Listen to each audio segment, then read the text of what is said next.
The Buried Giant, Chapter 17. They came riding through the rainstorm as I sheltered under the pines. No weather for a pair so long in years, and the sagging horse no less weary. Does the old man fear for the animal's heart with one more step? Why else halt in the mud with 20 paces still to the nearest tree? Yet the horse stands with patience under the downpour as the old man lifts her down. Could they perform the task more slowly were they painted figures in a picture? "Come, friends," I call to them. "Hurry and take shelter." Neither hears me. Perhaps it's the hiss of the rain, or is it their age that seals their ears? I call again, and now the old man looks about him and sees me at last. Finally, she slides down into his arms, and though she's but a thin sparrow, I see he's barely strength left to hold her. So I leave my shelter, and the old man turns in alarm to see me splash across the grass, but he accepts my assistance. For wasn't he about to sink to the earth, his good wife's arm still circling his neck? I take her from him and hurry back to the trees, she no burden to me at all. I hear the old man panting at my heels. Perhaps he fears for his wife in the arms of a stranger, so I set her down with care to show I mean them only friendship. I place her head against the soft bark and well sheltered above, even if a drop or two still falls around her. The old man crouches beside her, speaking words of encouragement, and I move away, not wishing to intrude on their intimacy. I stand again at my old spot where the trees meet the open ground, and watch the rain sweep across the moorland. Who can blame me sheltering from rain like this? I will easily make up time on my journey, and be all the better for the weeks of unbroken toil to come. I hear them talk at my back, yet what am I to do? Step into the rain to be beyond their murmurings? "It's just the fever talking, Princess." "No, no, Axel," she says. "It comes back to me, something more. How did we ever forget? Our son lives on an island seen from a sheltered cove, and surely near us now." "How can that be, Princess?" "Don't you hear it, Axel? I hear it even now. Isn't that the sea that's near us?" "Just the rain, Princess, or maybe a river." "We forgot it, Axel, with the mist over us, but now it starts to clear. There's an island near, and our son waits there. Axel, don't you hear the sea?" "Just your fever, Princess. We'll find shelter soon, and you'll be fine again." "Ask this stranger, Axel. He knows this country better than us. Ask if there's not a cove nearby." "He's just a kind man coming to our aid, Princess. Why should he have any special wisdom of such things?" "Ask him, Axel. What harm can it do?" Do I remain silent? What am I to do? I turn and say, "The good lady's right, sir." The old man starts, and there's fear in his eyes. A part of me wishes to fall silent again, to turn away and watch the old horse standing steadfast in the rain, yet now I've spoken, I must go on. I point beyond the spot where they huddle. A path there between those trees leads down to a cove such as the one the lady speaks of, for the most part covered in shingle, as though, with the tides low, as it will be now, the pebbles give way to sand. And as you say, good lady, there's an island a little way out to sea.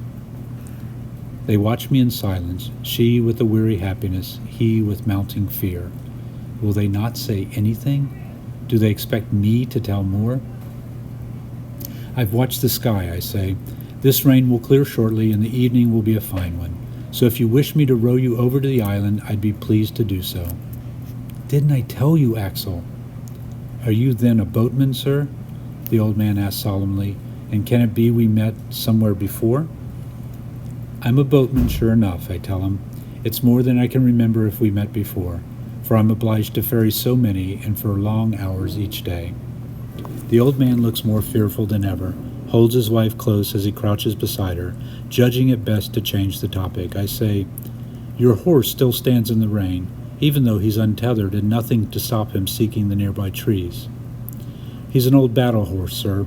The old man, happy to leave talk of the cove, speaks with quick eagerness. "He keeps his discipline, even though his master's no more. We must see to him in time, the way we lately promised his brave owner. But just now I worry for my dear wife. Do you know where we may find shelter, sir, and a fire to warm her?" "I cannot lie, and I have my duty. As it happens," I reply, "there's a small shelter found on this very cove. It's one I stitched myself, a simple roof of twigs and rags. I left a fire smoldering beside it this last hour, and it'll not be beyond reviving.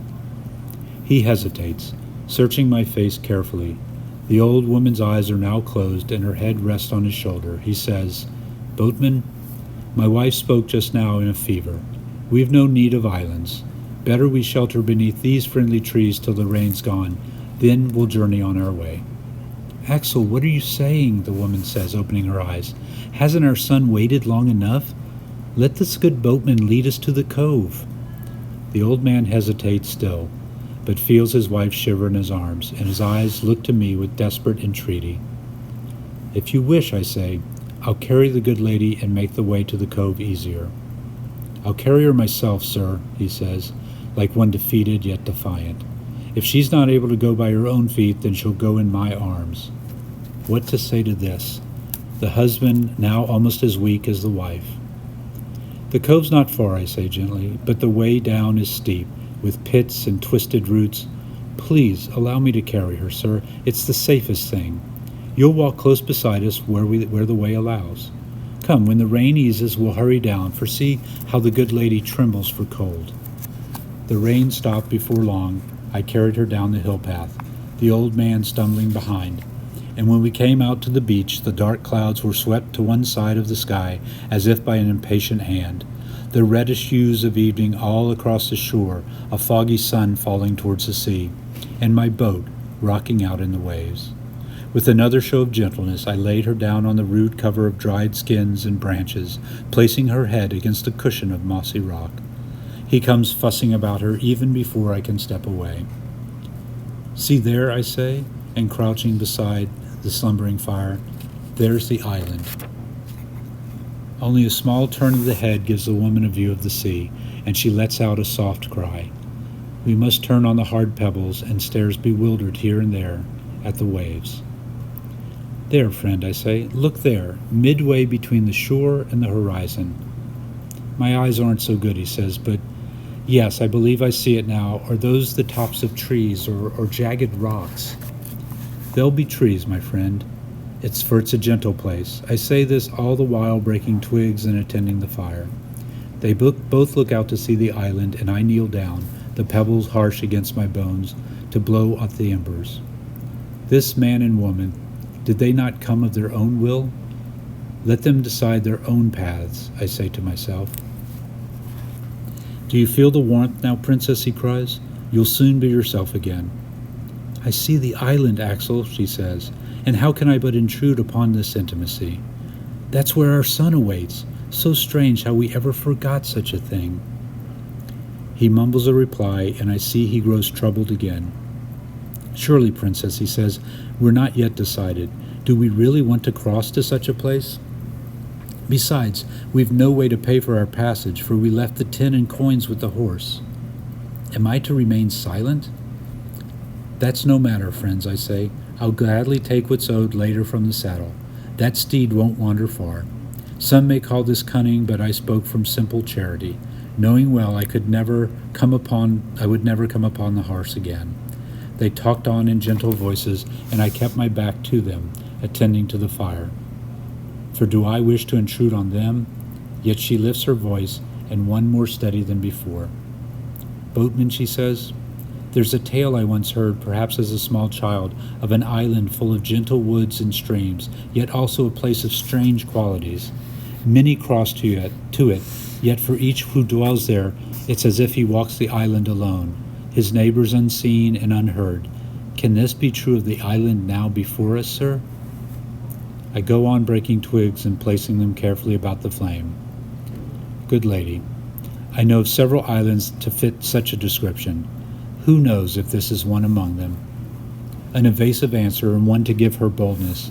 "I also heard, Boatman," she said, "there are times when these strange conditions cease to prevail, of special dispensations granted to certain travelers. Did I hear right, sir?" "Dear lady," I say, "I'm just a humble boatman. It's not for me to talk of such matters, but since there's no one else here, let me offer this. I've heard it said, there may be certain times, perhaps during a storm such as the one just passed, or on a summer's night, when the moon's full and an islander may get a sense of others moving beside him in the wind. This may be what you once heard, good lady. No, boatman, she says, it was something more. I heard it said a man and woman, after a lifetime shared and with a bond of love usually unusually strong, may travel to the island with no need to roam it apart.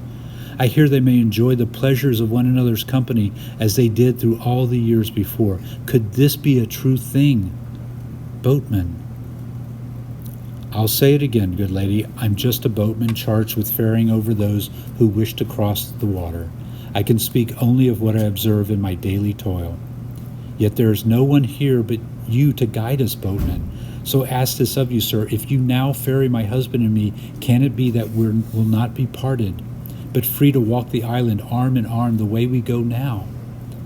Very well, good lady, I'll speak to you frankly. You and your husband are a pair as we boatmen rarely set eyes upon. I saw your unusual devotion to each other even as you came riding through the storm. So there's no question but you'll be permitted to dwell on that island together. Be assured on that point. What you say fills me with happiness, boatman, she says, and appears to sag in relief. Then she says, and who knows, during a storm or on a calm moonlight night, Axel and I may glimpse our son close by, even speak with him a word or two. The fire now burning steadily, I rise to my feet. See there, I say, pointing out to the sea. The boat stirs in the shallows, but I keep my oar hidden in a nearby cave, dipped in a rock pool where tiny fish circle. Friends, I'll go now and fetch it, and while I'm gone, you may talk here between you, unhindered by my presence. Let's have you come to your decision once and for all, if this be a voyage you wish to make. Now I'll leave you a moment.